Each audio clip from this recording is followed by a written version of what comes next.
Alright, ladies and gentlemen, Baron here. So it comes as no surprise that after a certain amount of time, we would get a little bit of information, a preview on what the Japanese self-propelled anti-aircraft guns looked like. Here we have the SPAAG.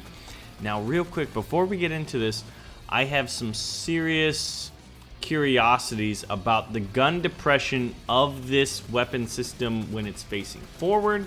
It doesn't look like it has very good gun depression, but hey. Anyway, so let's get into it. So, the SPAAG is one of several experimental SPAAGs developed by Japan based on the Type 98 Kani light tank during World War II.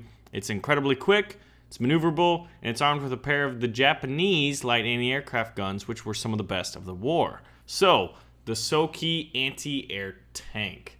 The SPAAG is, like I said, an experimental anti-aircraft tank. I like how they say anti-air tank. It was one of several experimental ones that Japan worked with during the war. Vehicles of this type were created to provide cover for tank columns against unexpected assaults from enemy aircraft. America. The Type 98 Kani's chassis was selected for use in the SPAAG project. It was equipped with twin 20mm Type 98 cannons, which were the most widespread light anti-aircraft guns in Japan's Imperial Army between 1938 and the end of World War II. So the upper part of the Kani's hull was slightly enlarged so it could house a platform for mounting its rotating twin guns. Armor plates were installed on the sides and rear of the platform to cover the crew from bullets and shrapnel, aka, but I mean this is pretty typical for most SPAAGs, is not really good at enemy fire. Like, you're going to be able to withstand machine guns, but nothing other than that, pretty much. So, the rear of the platform housed folding seating for the crew, under which an armored crate contained the tank's ammunition complement. The gun itself was also covered by an armored plate, which rotated with it. The development of the SPAAG prototype began in 1941 and continued to 1942. Based on test results, the twin gun stabilization during shooting was seen as insufficient. So the SPAAG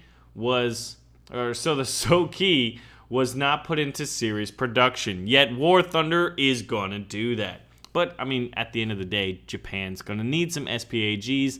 That's gonna be essential for tank battles when the Americans are flying those damn P-47s and killing everything on the ground. It's unlikely that any of our players will enjoy a high explosive bomb suddenly landing on the roof of their tank. For this reason, we've made a special vehicle for Japanese tankers that can effectively prevent such an unpleasantry. The SPAAG is an excellent AA vehicle that will be an indispensable addition to the hangar for all fans of Japanese armored vehicles. Its automatic twin 20mm cannons can create a deadly screen in the path of enemy airplanes, and its fast and agile light tank chassis allows it to quickly evade answering bombs. The SPAAG has at its disposal not only anti-tank HE shells with a self-destruct fuse, but also solid armor-piercing slugs, which even enemy light tanks have a reason to fear. Hold on, anti-tank HE shells? Did they mean anti-plane HE shells?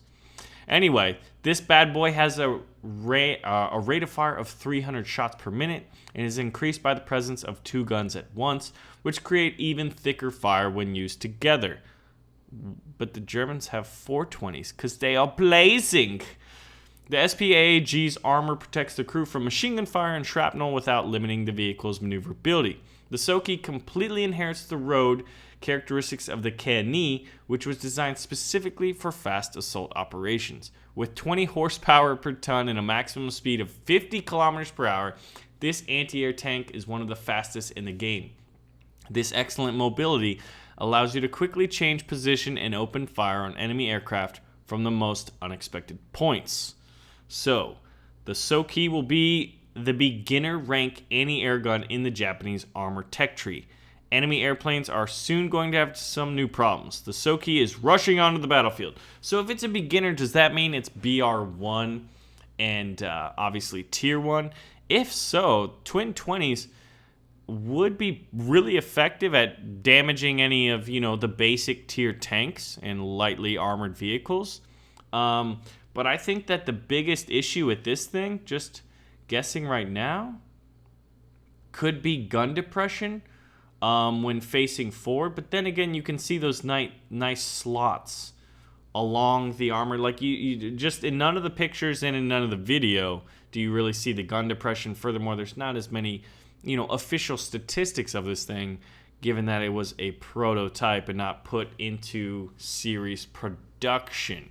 That being said, it's going to be interesting, but I mean, it's the first twin 20mm armed, low BR, low tier vehicle in the game. So, hey, that should be exciting. Anyway, guys, what do you think about this, and what other Japanese SPAAGs were they working on, or what do you think Japan's going to need? Because that's the thing. You can't really, in realistic tank battles or even, arcade battles, put a nation in without giving them some kind of way to combat, enemy air power.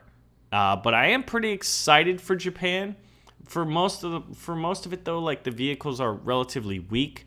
I always felt that, like, Japan is going to have to, like, play off of a different, almost maybe like even a new mechanic in War Thunder for them to be kind of like competitive. But I guess we're going to see what happens. So anyway, guys, what have you all been playing this past weekend? Happy Monday to you all. The top 5 series has been put on hold. Men of War Mondays is probably going to come back next week. But we've got some talks to be had with regards to the future of the channel and everything like that. So stay tuned for that. Ladies and gentlemen, thank you so much for watching. If you did enjoy the video, and I hope you did, make sure to pull the trigger on that like button. And remember that the questions of the day are, what vehicles do you think the Japanese desperately need? And what do you think of War Thunder boats? I'll see you guys in the next video.